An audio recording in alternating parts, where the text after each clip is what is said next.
And we are also with the newest member of the Naismith Basketball Hall of Fame, former Golden State Warrior, former Miami Heat, Tim Hardaway. Tim, congratulations.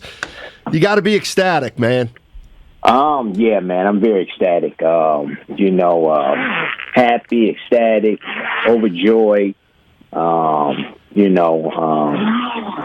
Just humble, and just gracious. And all things come to those who wait. Patience is a virtue. That's why I keep telling my kids, just got to stay patient. Nothing came to me easy. I always had to go out and take it, or I always had to wait on it. So the wait is well worth it now. How'd you find out, Tim? Well, they called me on Monday, and all morning Monday I was working out, doing my normal routine and stuff. And as the time got closer, I started getting more and more anxious, more and more nervous, more and more I hope this don't be another rejection. That's how I was thinking. And when the phone call came in, I looked at the call. I knew what time he normally called, and I was shaking, and I really didn't want to answer the phone, to tell you the truth, because I was just that scared. And he said, "This is John." I said, "Hey, John, how you doing, man? Trying to, just trying to talk, And he said, "I'm good." And he gets to it real quick. Ain't no, they ain't like, talking and, trying to, just trying to calm you down or whatever. They get to it real quick. He said, "Well, I got some better news for you than normally I have. I want to tell you that you have got enough votes, and you are going into 2022 class, the Naismith Hall of Fame." And I was like, whew, man. I was like, thank you. I was overjoyed. I was still shaking. I still didn't know, how to go about it. I was, after I hung up from him, I went upstairs, hugged my wife, and told her about it, and told my son about it, and, and my parents and friends, and shit, we were just crying. Everybody was just crying, man. Nice. It was just a joyous day, and that's how I found out, and that's what happened after I found out. Wow, Tim, I'm so happy for you and your family. I mean it.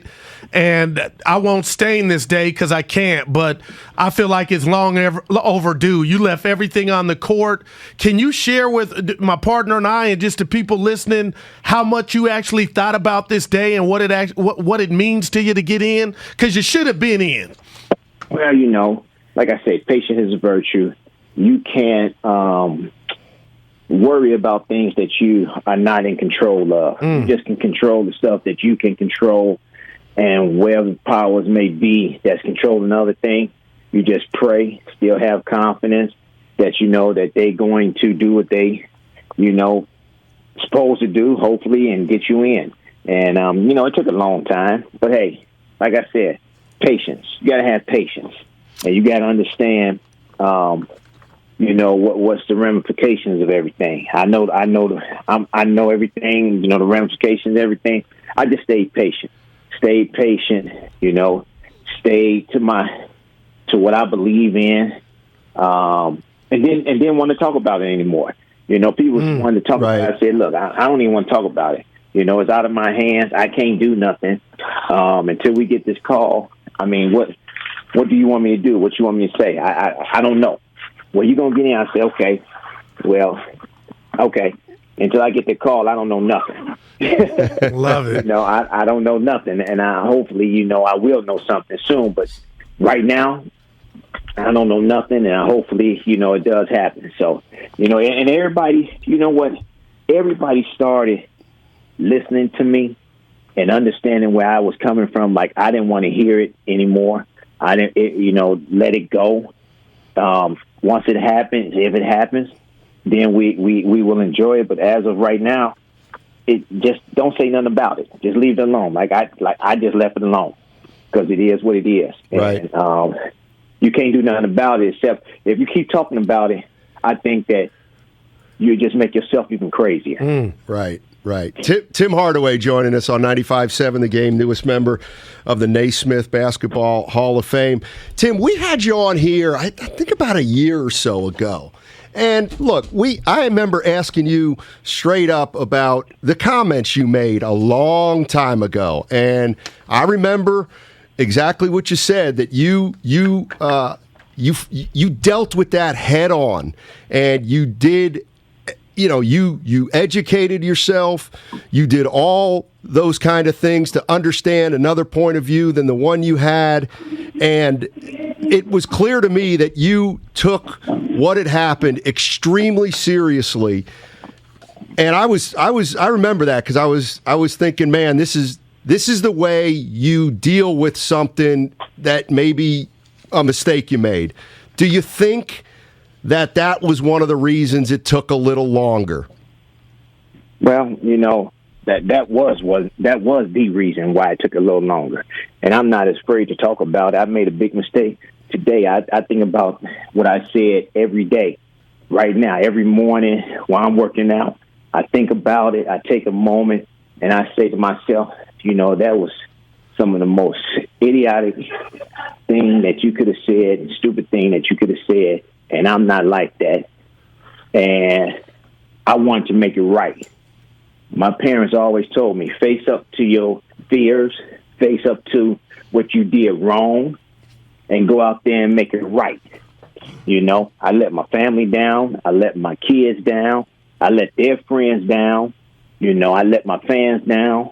And I come to realize that. And I realize that every day. Even when I'm out and somebody's talking about something, I invite myself into their conversation. I ask them, why do they feel that way? Why do you feel this way towards people like that? Black, white, brown, Asian, whatever. Right. I say you shouldn't feel that way. You should treat people with respect, because they treat you with respect and treat and lead them along. If you don't have nothing to say good to them, or if you ain't got nothing positive to say to them, don't say nothing at all. Just keep it moving, keep your mouth closed. And that's my conversation to them. I'm trying to make them understand that, and we in tough times. Look at the people in Ukraine now, man.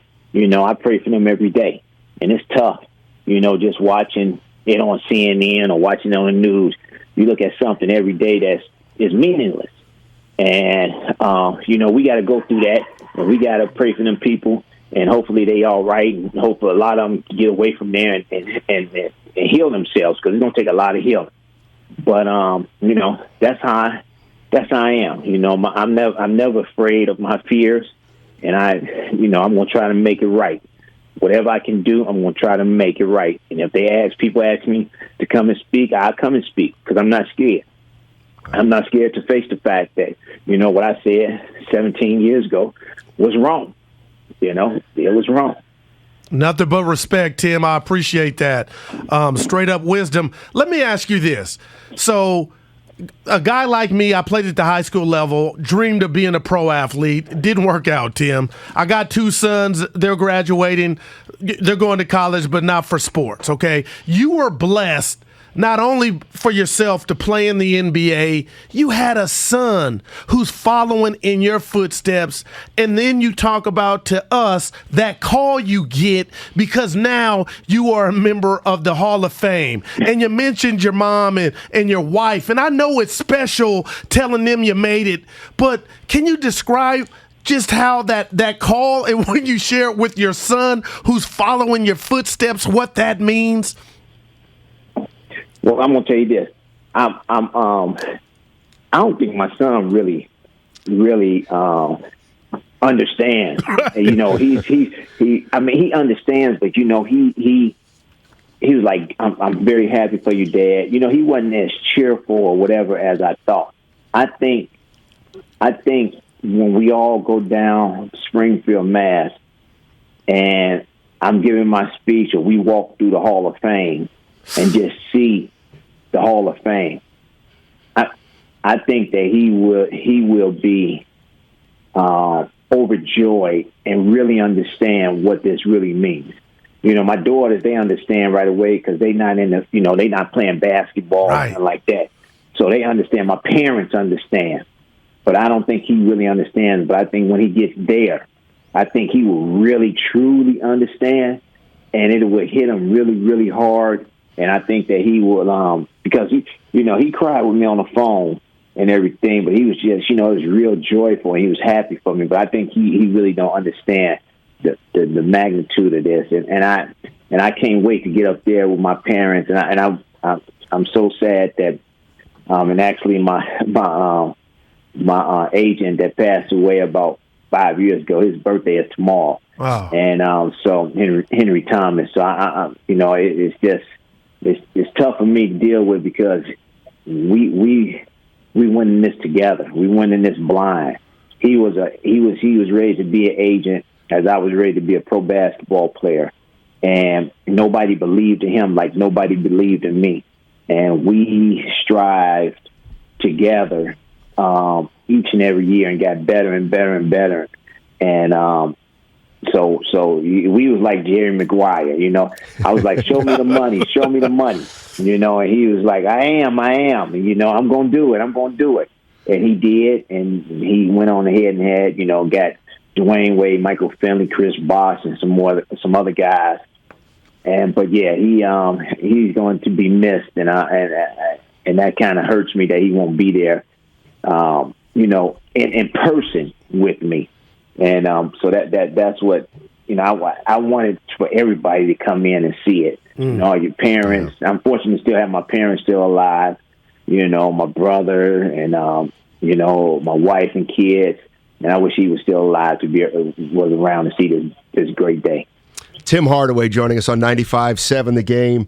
Newly inducted to the Naismith Basketball Hall of Fame. A long time coming. We congratulate him. Who's going to present you? Of course, my buddies, Mitch and Mully. That's what okay. Awesome. Of course, them, Isaiah Thomas, Nate Archibald. So, I got 4 guys that I really want to be there and present me. Nice. Tim, I got to ask you a question about this current team because I'm telling my partner I'm kind of drunk on Jordan Poole. And when I say that, I can't believe the steps that he's made. And, I hear a lot of people say, well, he don't play D. I can name you 50 stars offensively that don't play D. But when you see Jordan Poole play and you got Clay, Steph, the older guard there, can you tell the people out here in the Bay, what do you see and how good can this kid be? He's as good as his confidence will let him be. It's all about confidence. When he first came into the league, and he had success early, but he didn't know how to deal with that success and take it to the next level. And then when they put him in the G League, he was like, oh, I still played well, but they still put me in the G League. What am I doing wrong? First of all, you're inconsistent. You're not in really, really good top shape. You got to lose some weight, which he did. And you got to understand how they play in the game and what they want you to do out there to help them win games and what is your role going to be. And I think he talked to the coaches and he listened and he has worked on his game and to get better and better and better. And he knows how to stay in the league now, and instead of going back to the G League. And he has his shot was inconsistent. He could shoot the ball, but it was inconsistent. Right. But now he's shooting the ball at a clip where it's consistent. If you're not by him, you're like, oh, how come nobody's sticking him? That's how you're looking at him at your teammates now. So he's sticking shots. He's shooting, I don't know, probably about 38% from the 3-point line. He's making good plays. He has paid attention and paid attention to the details of the game on how they want to play. And I think that's a big part of Draymond Green also, helping these guys understand what they need to do to get better and to help not only the team but themselves to stay out on the court and to play well. Tim Hardaway joining us on 95.7 The Game. Let me ask you a question, because I was around here in the mid 90s. When it went from Don Nelson to Bob Lanier to Rick Adelman, and you talked about Jordan Poole being in tip-top shape. Now, I know you were coming off an injury the year before you got traded to the Heat, but what happened when you got to Miami? Because it seems like you got into tip-top shape at that point and became just not a different player, but a better player. Right. I just need to get in shape. When we get out there, I was like weighing about 225, almost 230. Body fat was at 13 or whatever. And Pat Riley is a real stickler for that. He wants your body fat down. He wants your weight down. He almost wants you at your playing weight as you was playing in college. And I got down when the season was over. I was at 192. Wow. When the season was over with, I got down. It was just because of all the running we did. After games, now guys don't practice as much. You got to keep yourself in shape now. So we had to, and they watch what they eat now. And, we watch what we eat, but we watch it go in our mouth and to our belly too. So he had a system. Every day you come to practice, and we practice hard and we run hard, and it's all about conditioning and repetition. And while you playing, I'm playing 40 minutes, 42 minutes a game and practicing for 2.5 hours. The weight dropped in 2 weeks, and I was back to 195, 194. Wow. And in a couple of weeks, and I was feeling good, and we was just that's the way he is, and it's all about discipline there. Like I said, we Rick Adelman wasn't a guy that like practice you, and Pat was, and I probably should have kept myself in better shape while I was here, but I didn't. While I was with Golden State Warriors, but I didn't, and but yeah, it was a lot of other stuff that was going on at that particular time too. So it was time for me to move on, which they gracefully made it happen for me, and I appreciate that. And I knew I still had a lot to give. I just need to get with some guys that I could play with, and that we was going to take that next level up. Tim, I got to keep it real with you. That's what my partner and I try to do. So the great rapper Kendrick Lamar had a hit single, Be Humble. And you've been humble, because I'm about to tell you, you are to me the inventor of the crossover. You're the first one I've seen do it, but I've never seen you lobby to be like, and I love AI, but the guys that kind of came after you, do you think you get enough credit for being the inventor of what I deem the crossover?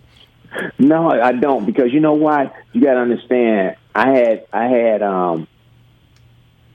retired, and everybody, and after that, it was like, the Facebook and the Instagram and all that stuff started coming out, and social media started coming out. So these young kids now, they looked at him.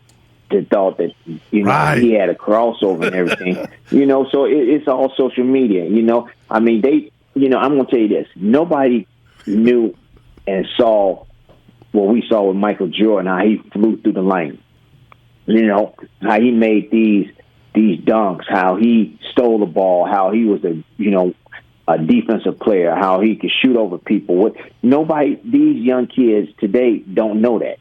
But they still win his Jordans because they know that's Michael Jordan. They look at his clips, but they really didn't see what he could do.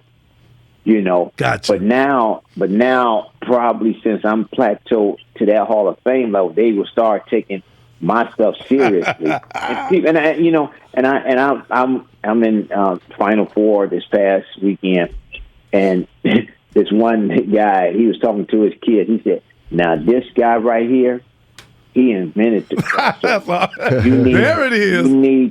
You need to look at YouTube or whatever you look at, and look at how he crossed people over." He was like, "No, it's not this person. It's not that person. It's the guy right here, Tim Hardaway." And they was looking at me like, We know his son. But I understand that. But they don't know me. So, but the pops and was telling them, look, go look him up and do his crossover. Yes.